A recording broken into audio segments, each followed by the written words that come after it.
This is Jerry Hesch from the Hesch Institute in Aurora, Colorado. And this is an interesting case. Can you share your history of your rotator cuff issues on the left and then on the right? Yeah, my rotator cuff on the left has been just achy and showing hurt for maybe a year. I started to learn more about it, doing some exercises to help it, and it has helped. I'm happy to say I'm not considering any type of surgery with it at this point. I just need to manage it. Uh-huh. On the right, Well, stay with the left. And where did you learn those exercises? I learned them online. Exactly. Beautiful. Excellent resource. Carry on. On my right, I woke up the other day and I could not lift my arm above my shoulder. It was in severe pain. I wasn't sure it was rotator cuff or exactly what it was, because I never had a problem with it and there was no recent injury. It still has a little ache in it when I lift it, but it's much better. My guess was it was having to do with the neck, but it was only a guess. That's why I'm here with Jerry, trying to find out more about it. And then it would recover. It would recover, yes. And then it would bother again and then recover. Yeah. So that causes me to want to look, a little more outside the cuff. This is an anatomical, this is a plastic skeleton. And the camera, I think, can more easily see the left acromioclavicular joint. So here's clavicle, and then it makes a joint with this acromion.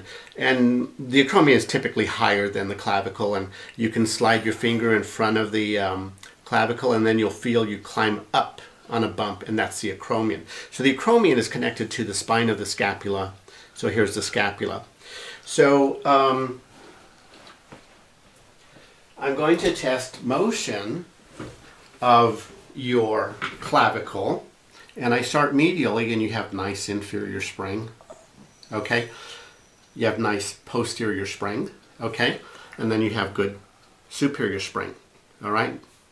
Then when I come on the outside of the clavicle, I follow it out here, but I'm still on the clavicle, and right here is where we jump on acromion. So I'm testing inferior spring of clavicle and inferior spring, and I see your whole arm move. So the movement goes through the acromioclavicular joint down into the glenohumeral, the shoulder joint. That mobility is good, and then superior spring mobility is good. Okay? Now, when I come and test the scapula, I'm going to test oblique distraction. So it's a 45-degree angle this way. All right? Regardless of how so my arm replicates that angle, and I can push to a stop point called taking up the slack, and then I spring it, and that has good mobility. Okay? So go ahead and put your arm on your side again. Where we have blocked mobility is when we come on top of the lateral clavicle. This thumb is distinctly higher than the left thumb. Okay? And now I'm going to do a posterior spring on the left. All right? And I take up the slack, and then I spring it, and it moves. On the right, tell me what you feel.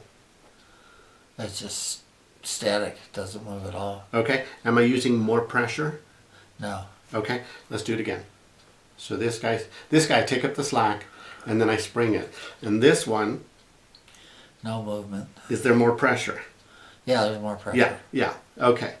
So there's that restriction. And now we're going to test medial spring along the length of that clavicle. So I can push it, take up the slack, and I can spring it. And then I can go laterally, and I can spring it. On the right clavicle, I'm trying to load it medially, and there's no movement with a reasonable amount of force. And now I'm going laterally along the length of that clavicle, and there's no give there. Okay? I will teach you a very nice technique of self-treatment.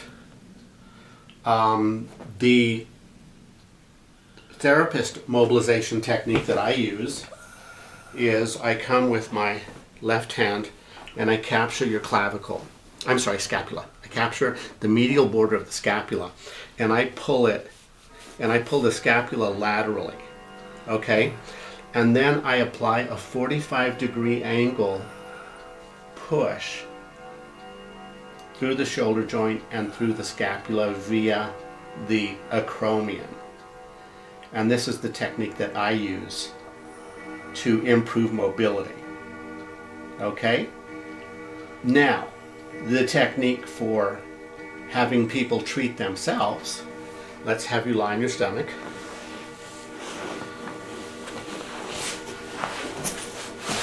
Is to use a 5-inch piece of foam.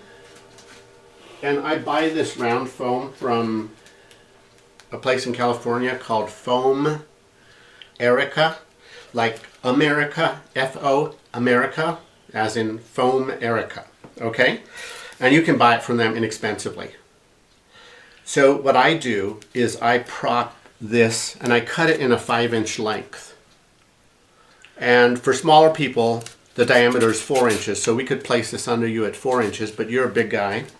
So I'm going to put this under the shoulder, okay, right outside the shoulder, and I'm going to treat both sides, okay? This is something that you could do once a week. And so that's a 5-inch height. And they sell this 4-inch diameter foam. Really very reasonable prices. And so what I'm going to do is stop filming, and I'll leave this foam under you for 3 minutes, and then we'll come back and we'll test the response to stretching. And if I had done the mobilization to that joint, I would have maintained that force for 3 minutes, and I only maintained it very briefly, so I don't think that that made a difference. I think that this is the thing that will improve that mobility. And it's a very nice thing if people feel like their shoulders are somewhat round, and if there's some inhibition of the rhomboid and middle trapezius, this is a very nice technique of turning those muscles back on, as I've demonstrated in other videos. And you can search other videos on this topic, and you could just type my last name, H-E-S like Sam, C-H, and then type in shoulder, or another search term would be AC joint.